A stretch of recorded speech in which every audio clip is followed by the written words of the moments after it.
The next event we have now is the Thought Leadership series talks.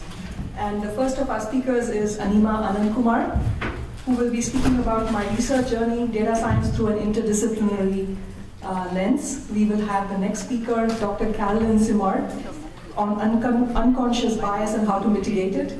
And the third speaker is Meenakshi Mukherjee at the intersection of engineering and art. Anima.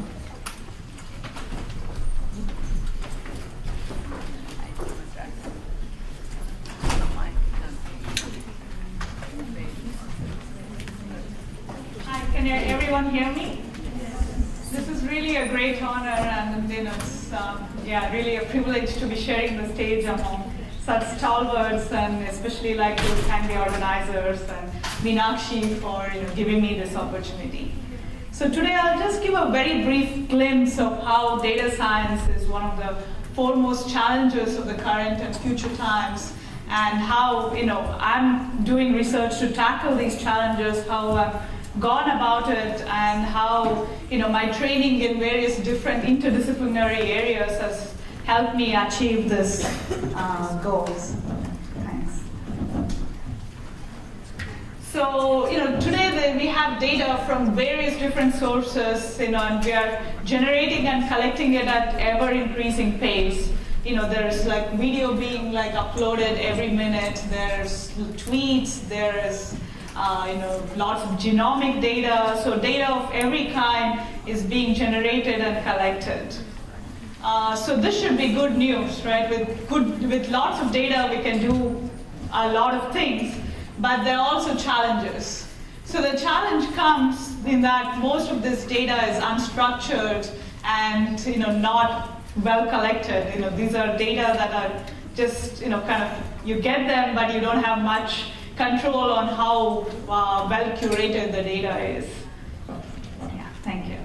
And in fact, about 90% of the data being collected is unstructured. So that is this problem of big data. The big data is lots of data, but scarce information. So you may have huge amounts of data, but how to extract useful information is a very challenging task. So this is what I'd call a big data, but an information desert, right? So looking for information is challenging. And if you think about the kind of data, the quality of data that we get is also highly noisy. It has a lot of corruptions. And this is what distinguishes modern data science from more classical statistical analysis. Like in classical statistics, you always had small amounts of data, but the data was well collected and well kind of curated. So this is where computer science and more generally tools from applied mathematics, statistics, they all have to come together to address this challenge. So how do we design algorithms that can look for this very hidden information in huge amounts of data? So the way I think of this as learning is nothing but finding a needle in a huge haystack. So the haystack is this huge amount of data, and needle is this very, targeted information that's hidden. And this is especially challenging when you think about data being very high dimensional. So if you have a lot of variables, you have a lot of unknowns, how do you resolve all of this and you extract information? And this exponential hardness is what is one of the important challenges in data science. How do you extract with this ever-growing data the useful information that gets more hidden? So the way I have thought about tackling this problem is to think about first representing data, representing the relationships in data. I mean, as in life, even with data, what's important are the relationships, right? And this is where I've looked at the methodology of looking at matrix and tensor data structures which can model these complex relations. So if you think about data in the modern world, it's rich, it's multimodal. You can have audio, video, text, different kinds of data that all relate to the same phenomena. How do you kind of integrate all this different data to learn about the useful information? And so this is where we need to model these higher order relationships. And my research has gone about to ask how can we exploit mathematical structures, how can we exploit these complex tensor algebraic structures to model these higher order relationships. So I'll give you just a glimpse of how to think about looking at higher order relationships through tensors. So one of the tasks I have looked at is how to automatically understand text. Indeed, human language is a very complex, very rich area, and for getting machines to understand language is one of the foremost challenges of our times. So can we first start with some simple principles, right? So the principles are, we have these words. These words are talking about some common topic. There's a coherent theme. There is a topic that these words are representing. And one way to think about it is by looking at relationships between words. Can we look at these hidden topics? Can we mine these hidden topics? And if you think about two different words and ask about their pairwise relationships, you can represent that as a matrix. But now if you look at multiple words and ask about how their relationships are encoded, you need these tensor objects. So my research has looked about manipulating these word occurrences in documents to mine for hidden context or hidden meaning through these tensor objects. Similarly, you can think about modeling social networks. Indeed, the growth in social networks has been one of the foremost things of modern times. So the question now is, how can we analyze these networks in a very fast way? Can we learn about people in these networks? So again, one thing to kind of model is the relationships, right? So if you think about two people, you can ask whether they're friends, they're colleagues, and so on. So that's where you can encode that with a matrix. But now, with multiple people, you need these tensor objects. And using the relationships between different groups of objects will get you an insight into the hidden communities. So communities are people, are groups of people who have common, either background or common interests, how we are here through different networks. We are probably here through IIT network. We are here because, through women networks. So there's so many different avenues through which humans connect. So can we represent this knowledge, and can we also extract useful patterns through such the friendship networks is another problem I have looked at. And you can make this into a much even kind of richer set of questions by asking, can we model hierarchical relationships in data through looking at kind of different parts of the data as these tensor objects. To give you an example, I've looked at how to model hierarchies of diseases. So there are many diseases that have common co-occurrences, right? So if you have heart disease, there's so many other diseases that could come because of that. So can we learn this automatically from data? If we have a large amount of health records, can we predict which diseases tend to occur together, and can we organize that into a hierarchy? So these are again places where tensors have been very effective in doing this in a very fast and a scalable way. And so the way I went about thinking is, first, as I said, is to model the relationships, to use these tensors to think, how can I model higher order relationships in data? And then the next aspect was, how can I manipulate these tensors? How can I, now that I have encoded the information, how can I extract useful patterns? And this is where I looked at decomposing the tensor into components, and then, by looking at the components, we can look at the hidden topics in documents, or learn about hidden communities in networks. So that has been the framework where we can learn a lot of rich probabilistic models using these tensor methods.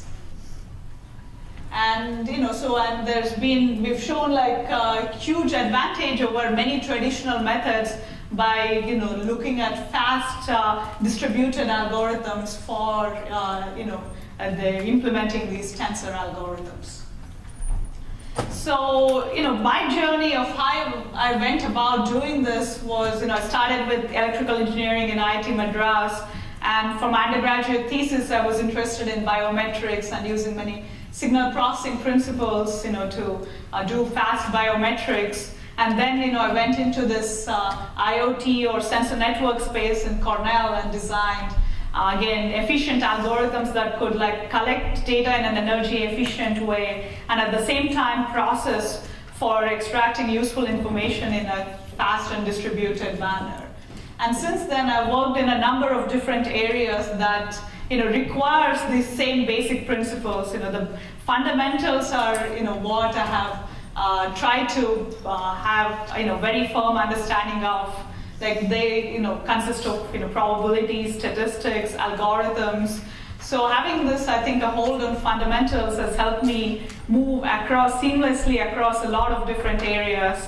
I've even worked on neuroscience, I've worked on genomics, but I've brought in experts, collaborated with some of the best people in this area, and that has helped me, expand my expertise, and at the same time, it gives me a very interesting insight into how people from different disciplines think about data science. And and I think we really need people from all different areas coming together to tackle this foremost challenge of our current times. So for more resources, you can go to my website. I also have several podcasts, and in any talk, I have to thank my fantastic research group of students, and also collaborators, which I'm very thankful to have. So just as I end the talk, I'd like to take a second to dedicate this talk to one of my best friends from IIT Madras, who's currently is unfortunately no more. She had cancer at a very young age, and someone I really miss, but I think someone who really helped me where I am today, and so her memory is something that I'll always have forever. Thank you so much.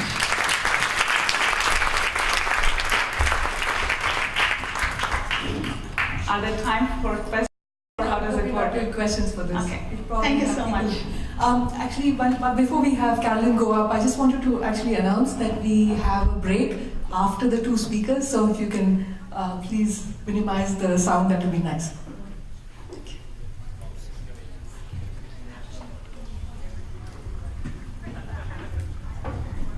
Thank you so much. It's an honor to be here. I am not an IIT alumna, but I am an IIT admirer.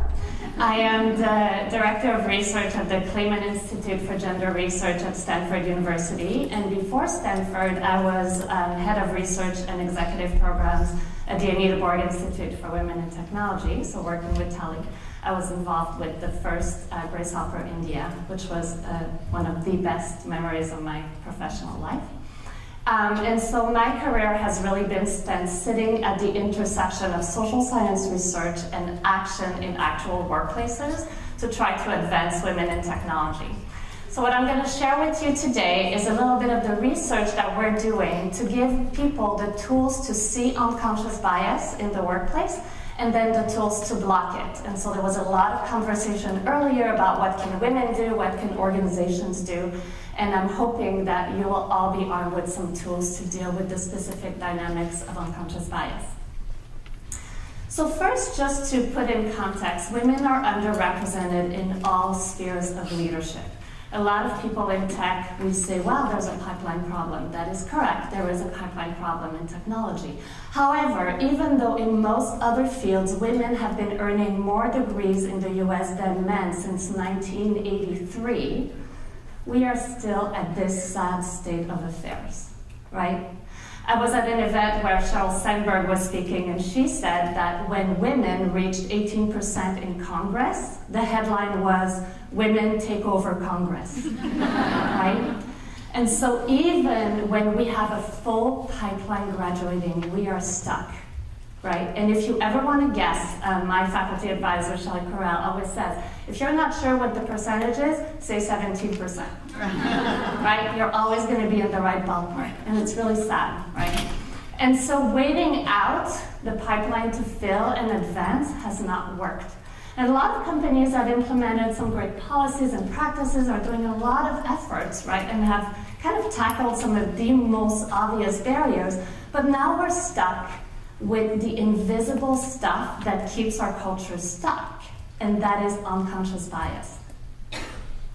So what is bias? We give a lot of talks on unconscious bias at the Kleeman Institute, but sometimes people call us and say, will you come talk about bias but not use the word bias? Because we don't like that word here, right? And so often people think about bias, they think sexism, discrimination, exclusion, lawsuits, right? That's not the way researchers use the word bias. Bias is simply an error in decision making. Right? Evolutionary speaking, it's actually a great thing. If we weren't able to quickly categorize information in buckets and make quick decisions, we could not survive. The problem is when we make these errors in decision making apply to people, it leads us astray, right? So what is the content of bias? The content of bias are stereotypes that are generalized beliefs we're not even aware we have about a particular group of class of people. So let me give you an example. There's a famous study called the Draw a Scientist test, right? You give kindergartners, you say, draw a scientist. About half of them draw a woman, about half of them draw a man. By third grade, 78% draw a man. Not only do they draw a man, they draw a white man. Well, in the US anyway, where these studies have been repeated. And you see the pictures that these kids draw by third grade, they all look like the same white men, right? Almost the same. There's a general baldness factor in these drawings. Really interesting. And so these are the stereotypes, the cultural images we have in our head, right? When we think who's a leader, we see a quick image, we often blink and see male images, and these are the stereotypes that we have in our head.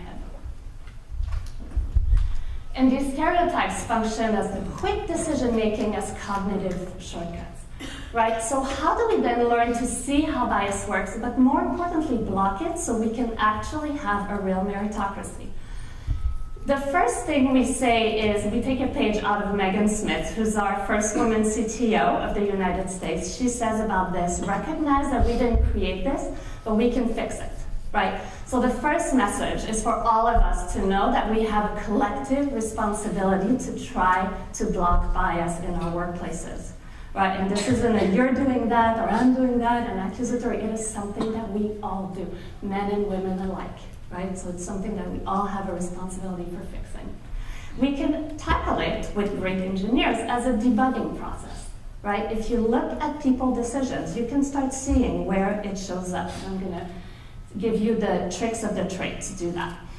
So a good example is this study. Who knows about this orchestra study? A couple of people do. So in the 1980s, music orchestras in this country were only 5% women, right? And people would say, well, it's not our fault. We're auditioning women. They're just not making it. We're just listening for the best music. Not our fault. They're not making it through. Well, then they partnered, one group said, we're going to partner with social scientists. We think maybe something's going on here, right? There's something bigger. And so the social scientists designed this experiment where they introduced a screen in front of the audition. So you could only hear the music, right? Not see the gender or the race or the height or anything else about the person. The other thing they had to do was to carpet the stage, because just the click of the heels on the stage was enough to trigger this cognitive shortcut in people. The results were astounding. Once they had the screen, women's odds of making it to the next round increased by a full 50%, right? These people were not trying to discriminate. They were well-meaning. They really wanted the best musicians. They didn't have the tools to help them not resort to these cognitive shortcuts.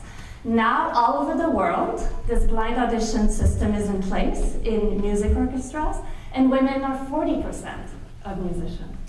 Very simple action, tremendous impact. So that's what we are talking about when we talk about tools to block bias. What does bias do? These stereotypes affect the standard we use to evaluate the performance individuals so that we judge certain kind of people a little bit harsher, right? So earlier, one woman asked the question, do women have to work harder, right? The researchers, yes, a little bit, because they're judged to a little bit higher bar, right? Because of unconscious bias. So this is a study of psychology professors where they had to review resumes, exactly identical resumes, and they had to say whether they would hire this person to work as a faculty member in their department. Now, psychology professors, they think they don't have bias because they study bias, right? And so this was especially smart to pick that population. And so they sent half of the psychology professors the resume of Brian Miller, and half of the psychology professors the resume of Karen Miller. Exact same resume, the only difference is the name. And the question was, would you hire this person as a tenure-track faculty member? And the results came out. Almost 80% would hire Brian, only 49% would hire Karen. But what happened was that there was this extra scrutiny around Karen's candidacy, right? Asking things like, well, I would need to see if she got these grants on her own, right? So it wasn't that they were like, well, I don't think Karen is as good because she's a woman. It was just like trying to figure out, is she qualified enough, right? So a slightly higher bar. I will skip on that because I want to make sure I have enough time to get through. So one of the biggest things when you're looking at how did this higher bar and different criteria applied to different kind of people really occur is to look at the language that's used to evaluate individuals, and that's a very, very actionable tool that you can implement tomorrow. The language of leadership in this country, even though great leaders have both sides, right? The good team collaborator and the good team player is description A. And description B is somebody who's decisive, who leads people, who's an agent, who drives change, who innovates, who takes risks. It turns out that most of the words we implicitly associate with leadership, we also implicitly associate with men. We're more likely to perceive men as having these traits in description B, and we're slightly more likely to perceive women as having these traits in description A. Now, this is not reality. Research shows there's no difference in the leadership styles of men and women. We're just more likely to perceive one or the other, right? So it's harder for us to perceive women as leaders and then really to perceive them as innovators and risk takers. So how do you get around that? The biggest way to get around that is to leverage the power of introductions. A lot of people tell women, you need to toot your own horn, right? You need to show your results and show how much of a leader you are. The problem is, even though people will see you as more competent if you do that, then they see women as less likable, right? Somebody asked earlier, why do we get the feedback that we're aggressive? For men, likability and competence go hand in hand. For women, they separate. It's hard for us to both perceive a woman as a leader and like her because she's violating our stereotypes of how women should behave, right? And so the biggest thing that you can do is introduce each other, having other people toot your own horn for you. It minimizes the effects of unconscious bias. It positions you as a leader and the leader that you are, using strategically the language of more agentic, kind of driving innovator, balancing it with the other traits, collaborative traits. So you can take time to craft a very compelling introduction for yourself that you can put on your LinkedIn profile, but then that you can also give people when they introduce you at a conference, right? When they want to recognize you, you can work together in a company to introduce each other for your expertise and your accomplishments. That has been demonstrated to dramatically reduce the effects of unconscious bias. It's a very simple tool that is extremely actionable. This is an example of very powerful introduction, okay? My colleague, Laurie McKenzie, this is the introduction that Sheryl Sandberg did of her and my faculty director in front of 3,000 people, including President Hennessy at a conference. And after this introduction, right? I've never met better leaders. They know how to do research and apply. She's linking it to the impact and the results that we're able to have. And after that introduction, the president walked up to us and said, I want to invest in what you guys are doing, right? So a very, very powerful way. This is something that all of you here can take away and do. Pay extreme attention on how you're introduced and talked about to make sure that it highlights your leadership, your expertise, and your accomplishments. It's a very effective bias blocker. Thank you.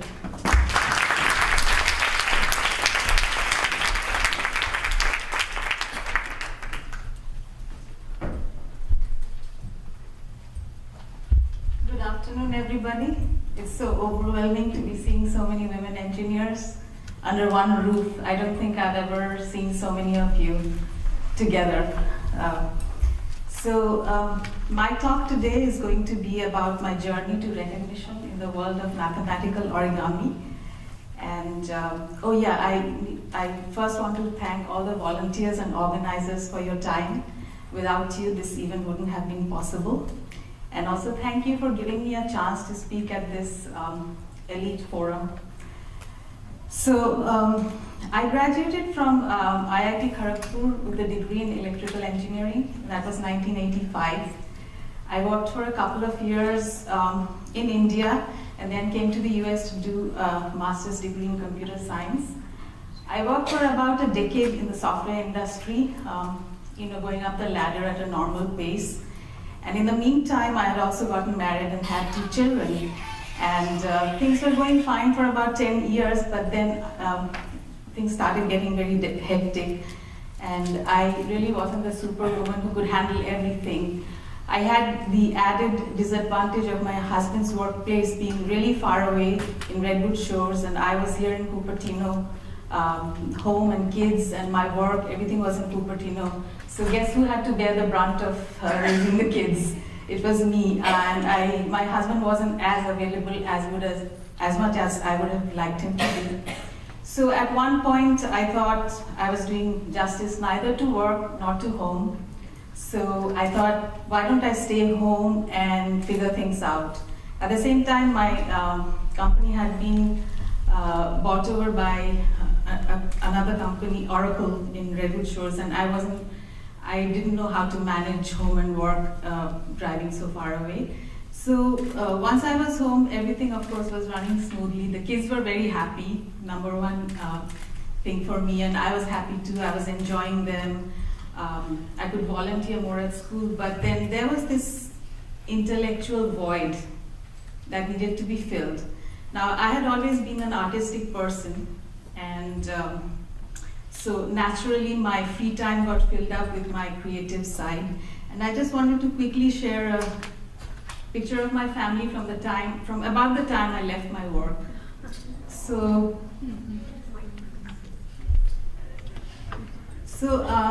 This art, I was trying many different kinds of art, but origami kind of stuck with me because it appealed to me for several reasons. But first, I'm going to explain origami is the art of paper folding. You start out with a piece of square and you come up with a finished thing that could be abstract or representational. And it's mostly perceived as child's play, but really it has evolved a lot. And the way it is right now, you can do many challenging things, and you can do big installations. You can come up with very complex figures. I was doing the kind of origami that had a mathematical side to it. They all had, the structures had an underlying polyhedron, and you had to have a good knowledge of mathematics, structures, to be able to do those things. And also origami, not many people know, has a lot of applications in science and technology as well. I'll give you a few examples. Let's think of the solar panels in the Space Telescope. So they are as big as soccer fields, but how do you think they're launched up there? They are folded using origami techniques into compact things and then rocketed there, and then they have to unfold and get installed. So, and also our airbags, they are folded with origami techniques. So they need to be compact, but then they need to deploy in a fraction of a second with impact. So there are many such examples. I'm not going to get into too many of those. And but doing this mathematical kind of origami was really wonderful because it brought my two sides of the brain together, my creative side and my love for math and engineering. And that's a couple of my own designs. And all of the artwork that I show in this presentation, they're actually all my own designs. So, so while I was still figuring out what to do, I was doing origami, I thought, let me showcase them on a website. So I made a website for myself, and I was displaying my work and some instructions. And sooner than I thought, Origami USA, which is one of the largest origami organizations in the world, noticed my work. And they invited me to a conference and wanted to give me this award called Florence Tempo Award for generously sharing my work. And that is when it all began big time. And at one point I thought I'd go back to work, but I was enjoying this so much so when I went to the conference, I didn't even know there were such things as origami conferences. And here I go to the conference, and there were hundreds of attendees, like-minded, shared my passion. And there were also people from tech who had changed careers to origami. So, and then I also, over there I met fans. I had many fans of my work who would write to me. But at the conference, I was kind of meeting them face to face, and things just changed, and they were encouraging me to write a book, and various societies from around the world were asking me for content for their journals. So that's when it took off a little more. And then I obviously wanted to get published, and people said, oh, you have to use agents and no one is going to look at your work. I thought, let me try anyway. I sent my manuscript to about a dozen publishers in this field, and to my surprise, I heard back from 4 of them. They wanted to do my book, and I considered various factors and chose a publisher, A.K. Peters. They are publishers of science and technology. The reason my work fit their bill was because they publish books in the category of recreational mathematics, and it fit right into that. So